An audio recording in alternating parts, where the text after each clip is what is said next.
नमस्कार दोस्तों and welcome to my channel. So आज हम बात करेंगे on benefits of believing in that super power that is God.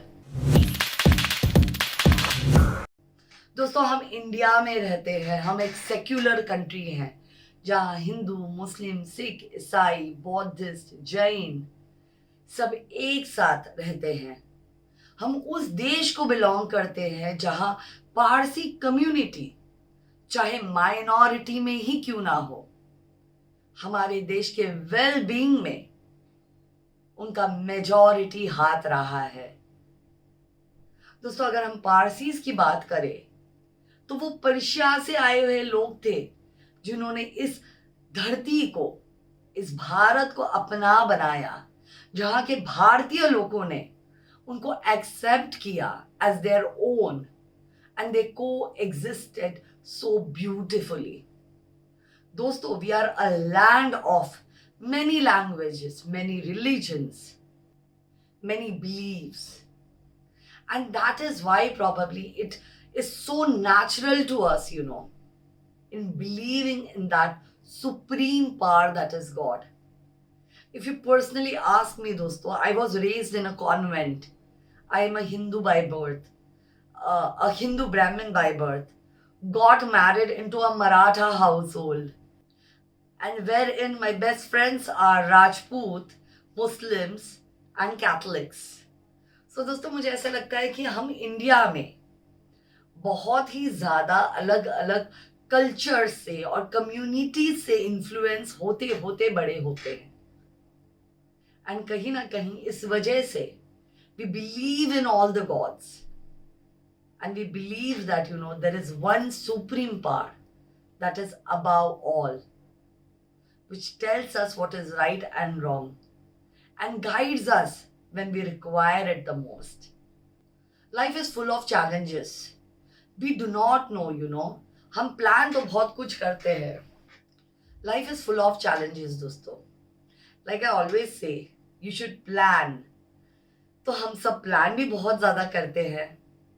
But मुझे ऐसा लगता है कि हमारे जिंदगियों में time to time roadblocks आते रहते हैं. और मुझे ऐसा लगता है कि वो रोड ब्लॉक्स आते ही इस वजह से है ताकि हमें याद दिलाया जाए कि हमसे भी ऊपर कोई है जो कि टाइम टू टाइम हमारे अहंकार को, हमारे अहम को निस्तो नाबूद कर देता है, खत्म कर देता है। दोस्तों हम में से मैक्सिमम लोग क्लॉक के हिसाब से जिंदगी जीते हैं, एक रूटीन के हिसाब से जिंदगी जीते हैं। हम 9 to 5 के हिसाब से जिंदगी जीते हैं, लेकिन इसी 9 to 5 के लाइफ में कभी कभी हम किसी अपने को खो देते हैं, कभी कभी हमें बहुत दुख महसूस होता है, कभी कभी हमें चोट लगती है और कभी कभी कोई नेचुरल कैलामिटी भी आ जाती है। और ये सारी चीजें जब होती है तो वो विश्वास कि शायद अभी चीजें ठीक नहीं है लेकिन आने वाले समय में चीजें ठीक हो जाएंगी, ये थॉट हमें देता है वो भगवान जिसमें हम बिलीव करते हैं, जिसको हम प्रे करते हैं, जिसमें हम विश्वास रखते हैं। Basically higher power is somebody who is greater than all of us, something big, something huge, who makes us believe that अगर अभी चीजें ठीक नहीं है तो भी कोई दिक्कत नहीं, सूनर और लेटर वो चीजें वो ठीक कर ही देगा। हम दुआ में सिर झुका के, हाथ फैला के वो सारी चीजें मांगते हैं जो कि हम चाहते हैं कि हमें हमारी जिंदगी में मिले, और ये विश्वास रखते हैं कि वो चीजें वो ईश्वर पूरी करेगा। दोस्तों रिसर्च ये भी कहती है कि people who have faith, people who believe in God are more content with their lives because they believe that probably आज चीजें सही नहीं है but sooner or later God will make things work right for them.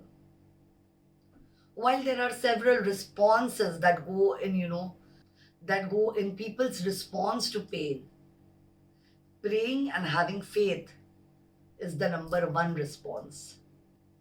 Studies have also shown, studies have also shown that human brains are hardwired to believe in God.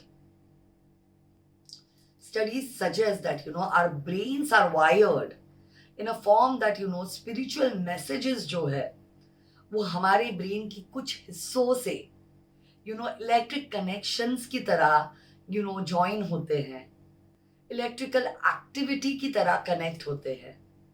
दोस्तों, आज हम जिस युग में हैं उसे कलयुग कहा जाता है. बहुत सारे लोग अथीस्ट हो रहे हैं. They have stop believing in God, they have stop believing in worshipping. पर मुझे ऐसे लगता है कि no matter what God you believe in, as long as you have a faith, it becomes a soul for your food. And that's how, you never give up. You always feel, you always have that hope कि शायद आज ठीक नहीं है चीज़ें, लेकिन आने वाले समय में अपने आप सब ठीक हो जाएगा. So दोस्तों, ये था हमारा आज का वीडियो. एंड अगर इस वीडियो ने आपको वैल्यू दी तो प्लीज अपने दोस्तों के साथ शेयर कीजिए और हमें कमेंट सेक्शन में जरूर बताइएगा कि आपको ये वीडियो कैसा लगा. And do not forget to like and subscribe my channel. Thank you so much. God bless you all.